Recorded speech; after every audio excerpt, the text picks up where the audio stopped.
Hello, everyone. I want to talk to you guys about the horrors that were inflicted by the Imperial Japanese military. And this is going to be a subject for numerous videos in the future. Because I am reading this book. It is called Hidden Horrors by Professor Tanaka, and it is about Japanese war crimes that were committed during the Second World War. And today I read about how the Japanese military raped British nurses, raped and murdered British and Australian nurses. And you would think that they wouldn't do something like that, right? Because they're nurses. They're harmless. They're just there to aid the wounded and hospitalize people and tend to the wounds of the soldiers. They're not a threat. Why would you murder nurses? Nurses who have surrendered to you. Nurses who have said, okay, we surrender. We're harmless. We're no threat to you. Why would you murder these women? Not only did they murder these women, but they also raped nurses as well. And the reason why is because these soldiers were sick bastards. They were evil. And rape was a part of the Japanese war policy. Because you can read about rapes that have occurred sporadically in many wars. In the Iraq War, for example, you can read about rapes that were done by American soldiers. But this, of course, is not a part of American policy. But for the Japanese imperial government, rape was used as a weapon. It was a part of their policy. This was something that they did as a part of their procedure. Like you go there and you rape, you murder, you rape, you pillage, and the Japanese soldiers happily obliged, and they obeyed this order. Why? Because they were sick bastards themselves. They were sick bastards themselves, and many nurses who were a part of the military forces of the Allies were raped and murdered. And I want to read to you guys a quote, actually, just to give you guys an example of what I mean by rape as policy. This is a quote from the diary of an American missionary by the name of James McCallum, who was living in the city of Nanjing in China when it was occupied by the Japanese imperial forces. And this is what he said: "Never have I heard or read of such brutality. Rape, rape, rape. We estimate at least 1,000 cases a night and many by day." So this American missionary said that so many women in the Chinese city of Nanjing were raped. He estimated that at least 1,000 women every night were raped. In case of resistance, there is a bayonet, stab, or bullet. If you were a woman and you resisted the rapists, you were bayoneted to death. We could write up hundreds of cases a day. So this was not a case of, because people will sit there and try to water down these types of things, right? Oh, that's just war. War is brutal. It's brutal. But in the case of the Japanese, rape was a part of policy. Rape was used as a weapon. This is not like what happened in Iraq, where you had cases of rape, but it wasn't a part of policy, and it was something that happened rarely. This was something that happened innumerable times a day, at least 1,000 times a night, when the Japanese occupied Nanking. And I am convinced that if it weren't for the Americans, the Japanese probably would have conquered Asia. They would have been the dominating empire of Asia, and the Germans would have dominated Europe. If it were not for the Americans, the Japanese and the Germans would have dominated their respective continents. Because the British, and this is no offense to the British people who listen to my videos, but the British were getting their asses kicked. And the Australians were getting their asses kicked when they were fighting the Japanese. For example, the British were trying to defend Hong Kong. The Japanese came to Hong Kong and defeated the British. The British surrendered. And after the British surrendered, you would think, okay, they surrendered, that's it, right? Let's abide by the rules of war. Let's abide by the rules of engagement. No! With the Japanese, when it came to the Japanese during the Second World War, the Hague Convention and all of these articles of policies that people had to follow in war, all that stuff was thrown out the window. Oh, you got to follow the rules of war in accordance to the Hague Convention. No, that's all bullcrap. The Japanese aren't going to follow that.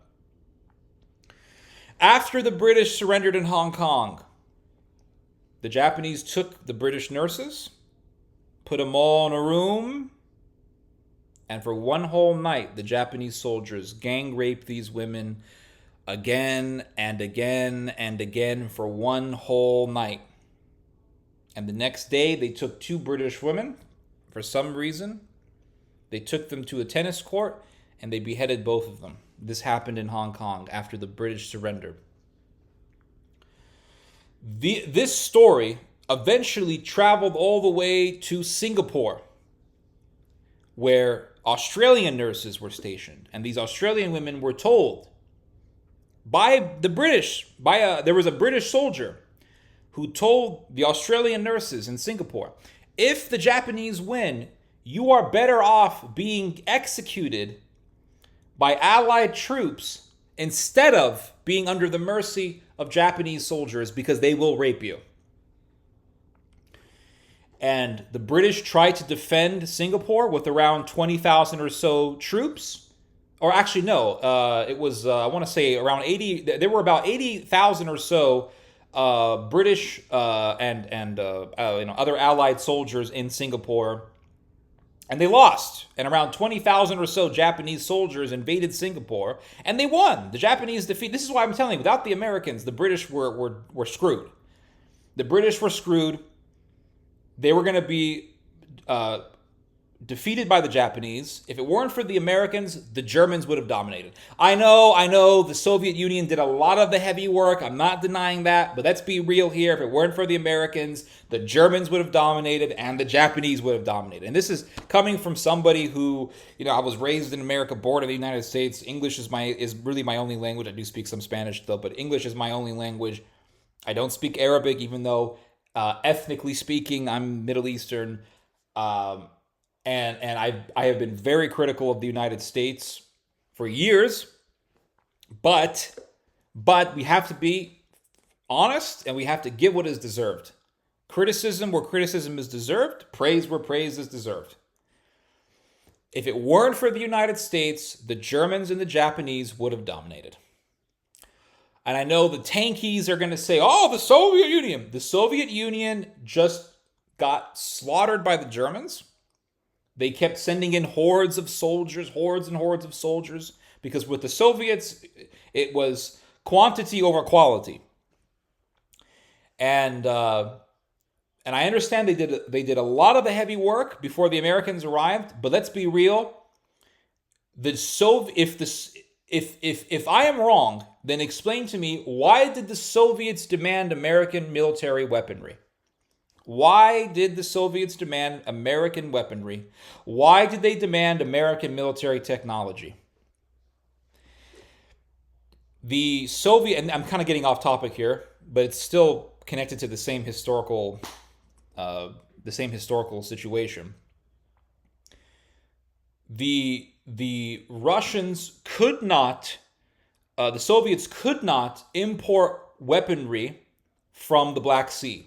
Why? Because Turkey had control over what went through the straits into the Black Sea, and there was this whole treaty that the international community had to abide by, and Turkey was neutral during the Second World War, which I kind of question, because a lot of people in Turkey in those days were Nazis and sympathized with the Nazis and the Japanese. And it just so happened that the Turks didn't want to allow the Soviets to import weaponry from the straits into the Black Sea, into the Soviet Union, because more than likely they wanted the Japanese. Well, this is not more than likely. It is a fact that the Young Turks wanted the Japanese to win. They wanted the Germans to win.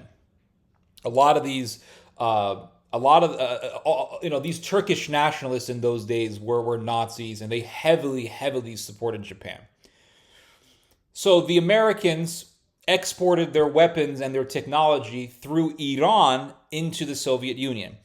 That's why Churchill called Iran I think he called it something like the pathway to victory, because it was through Iran that the Soviet Union was able to export American weaponry and technology into the Soviet Union to fight against the Germans. If it weren't for the Americans, the Japanese and the Germans would have dominated. The British were getting their asses kicked. The Australians were getting their asses kicked. The British tried to defend Singapore. They lost. The British lost. The Japanese took over Singapore. When the Japanese took over Singapore, the British nurses and the Australian nurses and all the British soldiers that were with them tried to escape. They got on these two big ships and they sailed out. One ship got out on time and they made it. The second ship left too late. Why? Because the nurses kept having to go into bomb shelters and it took a lot of time. So by the time the ship took off, it was pretty much too late. The Japanese were on their tails, and as the ship was in the sea, Japanese Air Force flew over them and bombed the ship, and the ship sank. There was a bunch of lifeboats on the ship. Most of the lifeboats were destroyed. Only 2 lifeboats were left, which meant that most of the people on the ship had to jump into the water and swim to the nearest shore. Now, there was an island. Now, a bunch of the people got onto the last 2 lifeboats, and there was an island that they all went to. This island, and I don't want to say this, I don't want to mistake the pronunciation of this island. It was called the Banka Island, which is right next to Sumatra, which is in Indonesia. And they got onto this island, and the Japanese were there. And the British thought, so you had these Australian nurses, and you had these British soldiers, and the British said, okay, how about we just go to the center of the island, the center city of the island, and surrender to the Japanese? Okay, fine. So the British soldiers went to the Japanese, and they surrendered. The Japanese said, actually, it was British civilians who were led by one British soldier, I believe. They went to the Japanese. They surrendered. The Japanese said, "You have troops there. Where are the troops?" And they said, "Oh, the troops are on the beach." They went to the beach. Guess what they did? They took all the British soldiers and they bayoneted them to death. And these were people who were surrendering. So right there and then, they were committing war crimes. And then they took the nurses and they said, "Go to the beach, into the beach." And the Australian women ran into the beach until they were waist deep into the water. And then the Japanese opened fire and they executed the Australian nurses. Only one Australian nurse survived. Her last name was Bullwinkle. I forgot her last name, but she was the only one that survived. There was only one British soldier that survived, even though he was bayoneted. They left him for dead, but he survived. And this Miss Bullwinkle went to the jungle, and she hid there. And then eventually, the British soldier who survived, the last British soldier who survived, he met her there, and then she tended to his wounds. It sounds like a great story for a movie, but you know Hollywood will mess it up. They'll probably put like a sex scene in the jungle or something like that. But that never happened. They never had sex. It was all about survival. She tended his wounds. He stood with her, and they survived. It's a crazy story, but this should be a movie. Not gonna lie, this is a great story for a movie.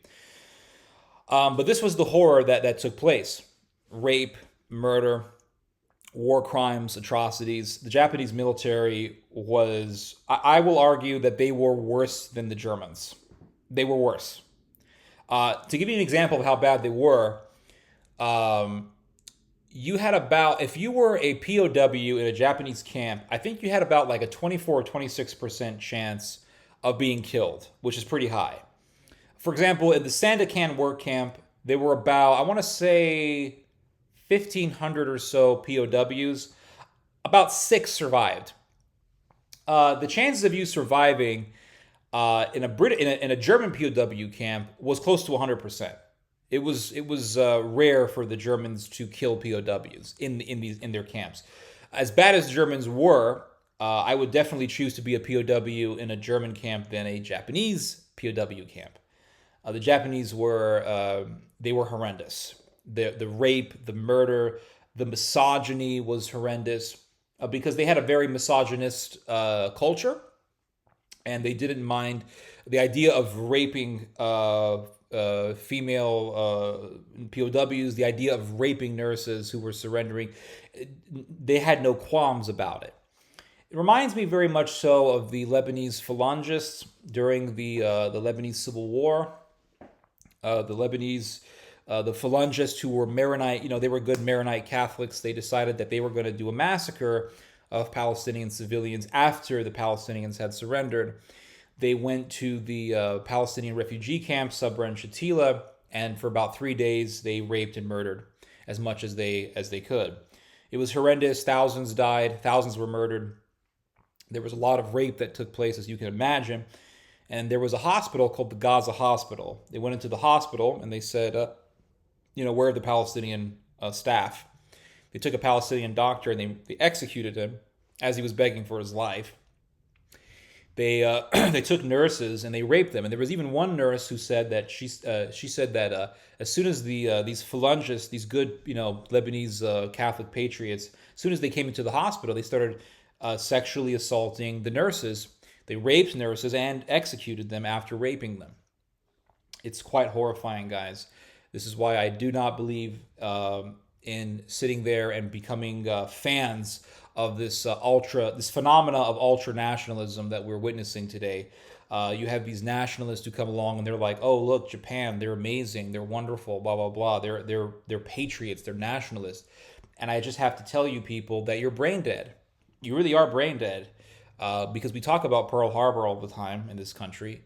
I think everyone in this country has heard about Pearl Harbor at least once in their lives. I don't know how you can sit there and tell me that Japanese nationalism is amazing given this history. It's a giant nightmare. Guys, it's a nightmare. Guys, it's a complete nightmare.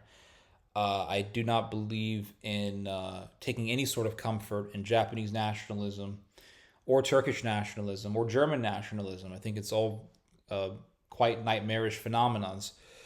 Anyway, you guys have just heard some theology. God bless.